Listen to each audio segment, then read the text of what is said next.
Magkakasunod na suntok, sipa at kahindik-hindik na mga salita ang tinamo ng lalaking yan sa grupo ng mga kabataang ito. Hindi pa sila nakontento dahil kahit nakasalampak na sa lupa ang biktima, hinataw pa nila ito ng sinturon tsaka muling tinadyakan. Ang videong ito mabilis na kumalat online at nakarating na rin sa tanggapan ng pamahalang lungsod. Sa kanilang investigasyon, lumalabas na ang mga kabataang nasa pool sa video, estudyante pala ng Pinget National High School. Nangyari daw ang insidente noong August 26, bagay na kinundina ng pamahalang lungsod. Anila walang lugar sa Baguio City ang karahasan. Naipasa na rin daw ang kaso sa Baguio City Police Office Station 2. Isang pahayag din ang inilabas ng Department of Education at sinabing tinututukan na rin ang kaso. Ayon naman kay Committee on Education Chair ng Baguio City LGU, mahalagang magkakatulong ang komunidad upang protektahan ang mga bata.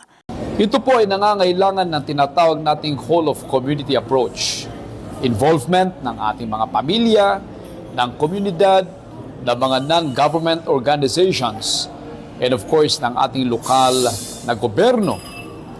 Dapat maintindihan ng ating mga kabataan na ito ay mali, hindi tama, at pwede silang maparusahan sa pambubuli.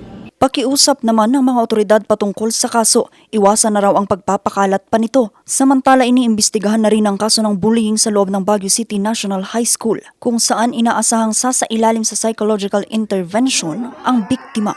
Vanessa Bugtong, RNG News.